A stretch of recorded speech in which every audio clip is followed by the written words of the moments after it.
Hello students, last class में हमने discuss किया था एंसिलरी सर्विस। तो उसमें हमने डिस्कस किया था what is ancillary service and how it is affect the power system quality, है ना।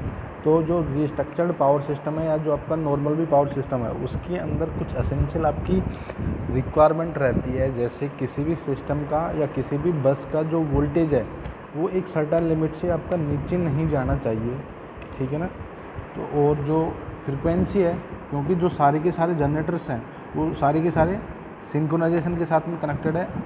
अगर उनका एक लिमिट से कम या ज़्यादा फ्रिक्वेंसी हो गया, ठीक है ना, तो there will be a loss of synchronization, ठीक है ना। तो in this video we will see the load generation,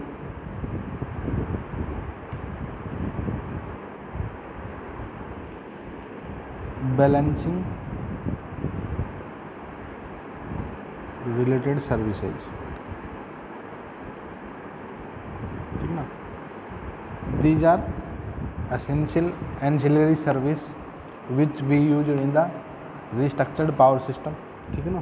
तो जो आपका सिंक्रोनस जनरेटर कनेक्टेड रहता है, ठीक है ना। जैसे आपका पावर सिस्टम है रिस्ट्रक्चर्ड पावर सिस्टम, उसमें मल्टीपल जनरेटर्स हैं, मल्टीपल डिस्ट्रीब्यूटर्स हैं, ठीक है ना। ये हमने पहले डिस्कस कर रखा है। और किसी बच्चे को अगर ये दिक्कत है तो you can visit that video, ठीक है ना। तो देखते हैं कि जैसे ये जनरेटर्स हैं आपके, let's say these are 2 generators and ये आपकी ट्रांसमिशन लाइन है, ठीक है ना। ये आपकी ओपन एक्सेस ट्रांसमिशन लाइन है, ये आपके जनरेटर्स हैं and these are open access distribution lines. There is a multiple generators in these sections, multiple transmitters या transcos in these sections, transco and disco, ठीक है ना। and this will feed to the customer, ठीक है ना। तो जो customer के एंड पर है उनका जो IE कोड है, इंडियन इलेक्ट्रिसिटी कोड है, उसके अकॉर्डिंग जो उनकी डिवाइस लगी हुई है उनका वी रेटिंग, जो उनकी रेटेड वोल्टेज है और वी फ्रीक्वेंसी है, ठीक है ना। तो जनरली जो आपकी वी रेटिंग है, यानी जो वोल्टेज रेटिंग है, जो फ्रीक्वेंसी रेटिंग है, ये आपकी एप्लीकेबल है कोई भी डिवाइस है, ठीक है ना। कस्टमर के एंड पर उनकी वी रेटिंग होगी और वी फ्रीक्वेंसी रहेगी, रेटेड फ्रीक्वेंसी रहेगी, उस पर वो ऑपरेट करेंगे। एक सर्टेन लिमिट से ज़्यादा अगर ये डेविएट होते हैं तो जो कस्टमर की जो डिवाइस लगी हुई है उनकी परफॉर्मेंस आपकी गड़बड़ा जाएगी, ठीक है ना। जैसे कोई मोटर लगी हुई है कस्टमर के एंड पर, ठीक है ना, अगर एक सर्टेन लिमिट से आपका वोल्टेज वेरी कर रहा है तो जो मोटर है उसका टॉर्क परफॉर्मेंस, स्पीड परफॉर्मेंस और जो उसके अंदर एडिशनल हीट होगी जो अपने मशीन में पड़ा है, तो क्या करते हैं कि जो ये पावर सिस्टम है वी आर एंश्योर दैट कि किसी भी स्टेज पर आपका जो रेटेड वोल्टेज है एंड जो रेटेड फ्रीक्वेंसी है वो एक सर्टेन लिमिट तक ही वेरी करे, अदरवाइज जो सिस्टम है वो आपका एफिशिएंटली वर्क नहीं करेगा, ठीक है ना।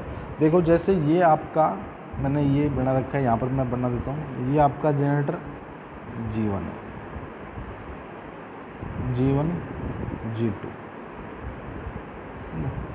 अब इनकी जो पावर है, रेटिंग पावर है, let's say these are 50 megawatt and 60 megawatt. अगर यहाँ पर कस्टमर का लोड कनेक्टेड है, क्योंकि ultimately they are connected with the customer load, ठीक है ना।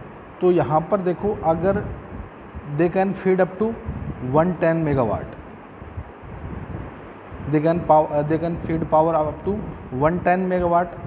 अगर यहाँ पर डिमांड है PD प्लस JQD, यानी active power demand plus reactive power demand, और जो आपकी PG plus JQG generated active power and generated reactive power, दोनों अगर ये बैलेंस है, दोनों बैलेंस कंडीशन में है, तो उस केस में जो आपका सिस्टम है आपका एफिशिएंटली वर्क करता रहेगा। उस केस में जो आपकी ग्रिड फ्रीक्वेंसी है, जो ग्रिड फ्रीक्वेंसी है जिसके जो सिंक्रोनाइजेशन की हेल्प से आपको मिलती है, वो आपको रेटेड फ्रीक्वेंसी वोल्टेज मिलता रहेगा। But in case of any change in customer load, जो ये कस्टमर लोड है अगर इसमें कहीं पर भी चेंज आ रहा है, लेट्स से जो कस्टमर लोड है वो आपका 15 मेगावाट हो गया। इन दिस केस देखो यहाँ पर it can transfer up to 110 megawatt but load is 115 megawatt. इस केस में क्या होगा, जो आपकी मैकेनिकल पावर है वो लेस देन इलेक्ट्रिकल पावर, तो rotor will try to decelerate. इस केस में क्या करेगा, डी एसेलरेट करेगा। तो जो ऑटोमेटिक कंट्रोलर सिस्टम लगा रहता है, गवर्नर कंट्रोलिंग सिस्टम, जो स्टीम के जो स्टीम इनपुट है उसको चेंज करता है, that will change the steam input, but एक नई फ्रीक्वेंसी पे वो स्टेबल कंडीशन में ऑपरेट करने लग जाएगा। ठीक है ना, नई फ्रीक्वेंसी पे मैं बोल रहा हूँ, new frequency will come out in the system. अगर यही कंडीशन में हो सकता है 90 मेगावाट के लिए हो। इन दिस केस जो आपका P mechanical power greater than P electrical power, in this case rotor will accelerate. ठीक है, तो इस केस में जो रोटर है वो क्या करेगा, एसेलरेट करेगा, क्योंकि यहाँ पर मैकेनिकल पावर क्या है, मोर देन इलेक्ट्रिकल पावर, जो रिक्वायर डिमांड है वो जनरेटर से कम है। इस केस में जो अल्टरनेटर मशीन लेगा उसका रोटर क्या करेगा, वो एसेलरेट करेगा और एक नई फ्रीक्वेंसी पे वो ऑपरेट करने लग जाएगा। ठीक है ना। अब देखो प्रॉब्लम क्या है, अगर एक सर्टेन लिमिट से ज़्यादा वेरिएशन हो रहा है, मे भी हो सकता है यहाँ पर 120, मे बी अप टू कुछ भी हो सकता है। अब some there is a no load change but there is a disturbance हो गया, उस केस में जो लाइन के पैरामीटर्स है वो चेंज हो जाएंगे, पावर फ्लो विल चेंज। तो यहाँ पर हमने सेक ऑफ सिंप्लिसिटी यहाँ पर एक प्रोटेक्शन के लिए रिले लगा रखी है। यहाँ पर हमने these are frequency operated relay, may be the frequency relay,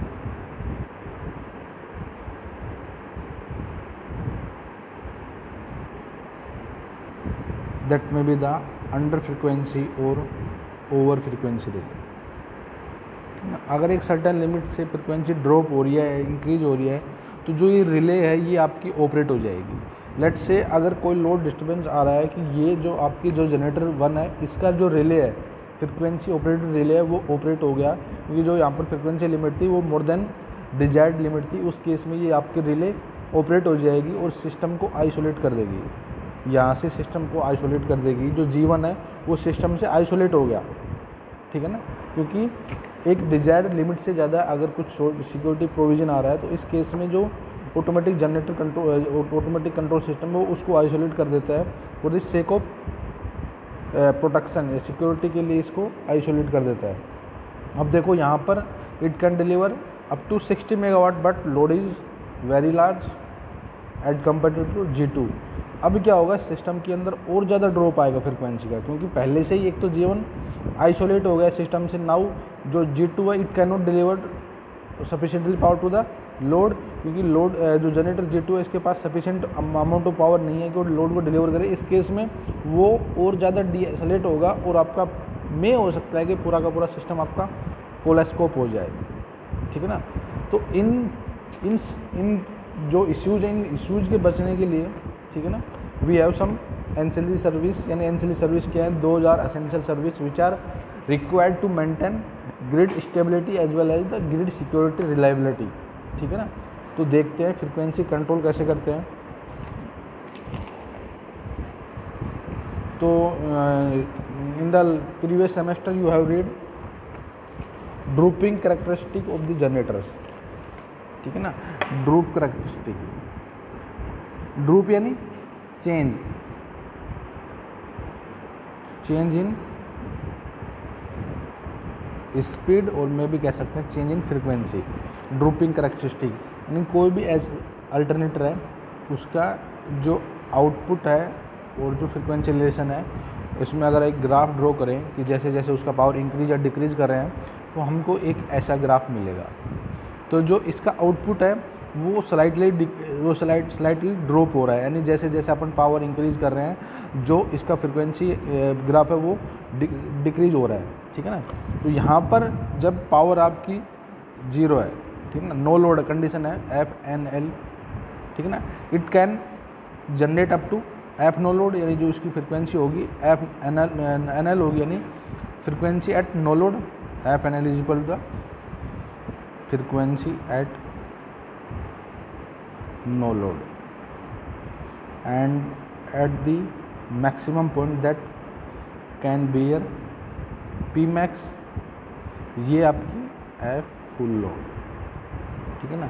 तो जो कोई भी सिंक्रोनस जनरेटर है ना, वो इस लिमिट के अंदर ऑपरेट कर सकते हैं। They can operate in this limit, FNL2 F full load, FFL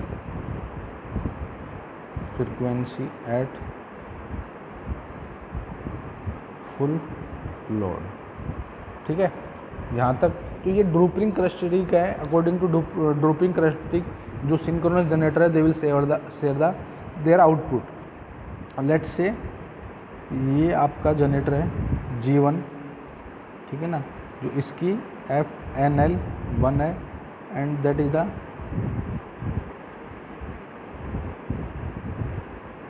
F full load 1, है ना। एक दूसरा जनरेटर है जिसका FNL2, इट कैन डिलीवर, ठीक है, maximum power at F full load से। अगर दोनों ये पैरेलली ऑपरेटेड है, ठीक है ना, तो they will share, they can transfer this P1 and this P2। तो according to their dropping characteristic, both are generator will share the power, ठीक है ना। लेट्स से तो यहाँ से हम फाइंड कर सकते हैं, ठीक है ना। जैसे कि कोई जनरेटर G1 है या मशीन M1 है, उसका जो रेटेड इन पावर है वो क्या है 600 मेगावाट, और जो इसका it can drop up to 6%, let's say 4%, ठीक है ना।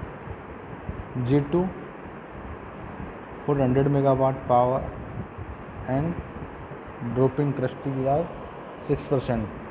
If they are connected with a common load sharing 900 megawatt, to find the new power at they will share, ठीक है ना। ऐसा तो है नहीं कि जनरेटर G1 ये 900 मेगावाट सप्लाई करेगा या जनरेटर G2 है ये सप्लाई करेगा। तो जो इसकी डे ड्रॉपिंग करैक्टरिस्टिक है 4%, 6%, according to their characteristic they will share the power, ठीक है ना। तो ऐसा नहीं है कि 600 ये करेगा 300 ये करेगा, इसके अकॉर्डिंग ये शेयर करेंगे, ठीक है। Now we will come to the automatic control system, ठीक है ना। जो फ्रीक्वेंसी कंट्रोल है, frequency control mechanism,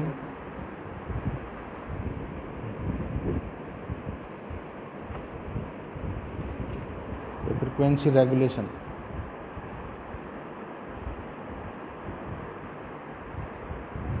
can break primary regulation and automatic generation control.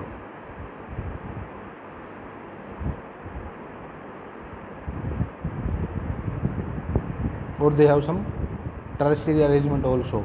If the both system are failed, then we can operated manual also, दो system called tertiary system, ठीक है ना। तो अब देखते हैं ये कैसे होता है ऑटोमेटिक जनरेटर कंट्रोल। तो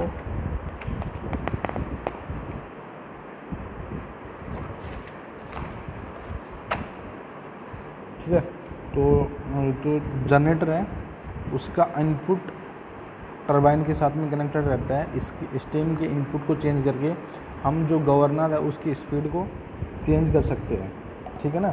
तो यहाँ पर से क्या आपका एक जनरेटर है,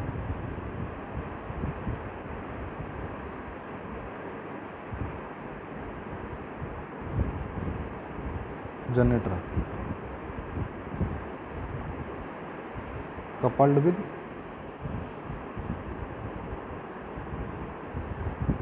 टरबाइन,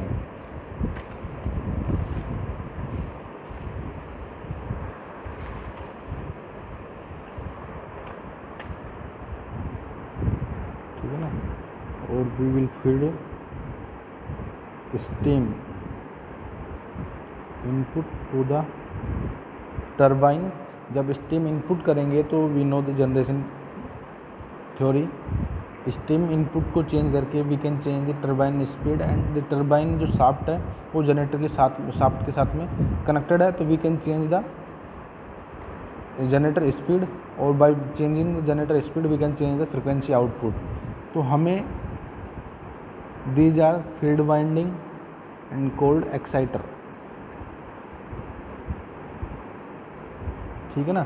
अब देखो आपके पास दो मैकेनिज्म है, फ्रिक्वेंसी मैकेनिज्म जो किससे कंट्रोल होगा, इस टरबाइन के इनपुट से कंट्रोल होगा, यानी जो स्टीम फ्लो है उसको चेंज करके we can change the frequency.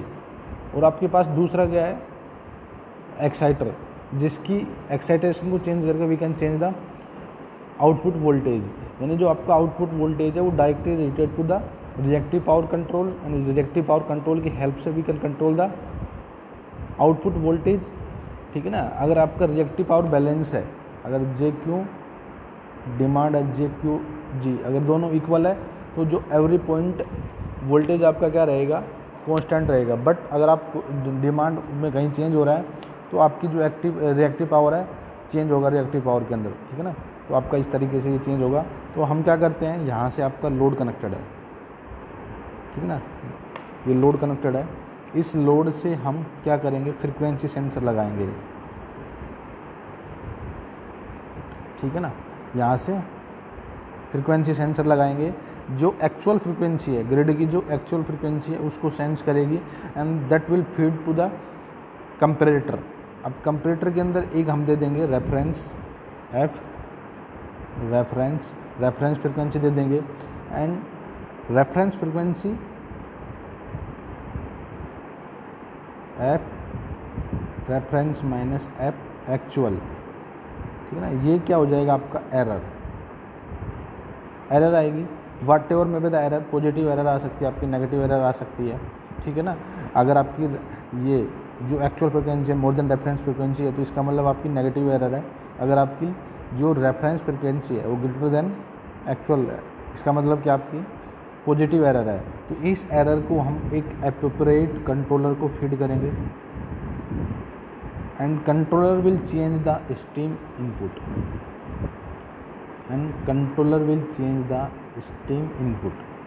जो स्टीम इनपुट है उसको चेंज करेगा, ठीक है ना, जो स्टीम इनपुट है उसको चेंज करेगा ये। देन ऐसे ही हम क्या कर सकते हैं, वोल्टेज सेंस कर सकते हैं, ठीक है ना। यहाँ पर एक वोल्टेज सेंसर लगा देंगे, इसको कंपेयर करेंगे बी रेफरेंस से, जो रेफरेंस वोल्टेज है उसको कंपेयर करेंगे एक्चुअल से, ठीक है ना। जो एरर आएगी, यहाँ से एरर आएगी कुछ जैसे इस केस में आई थी, तो एरर को हम जो एप्रोप्रिएट कंट्रोलर उसमें फीड कर देंगे and controller will change the field input, यानी जो एक्साइटर है उसकी वैल्यू को चेंज करेगा, जो फील्ड करंट है उसको चेंज करेगा। इस तरीके से you can change the grid frequency and voltage by the main of whole the control mechanism, ठीक है ना। Thank you.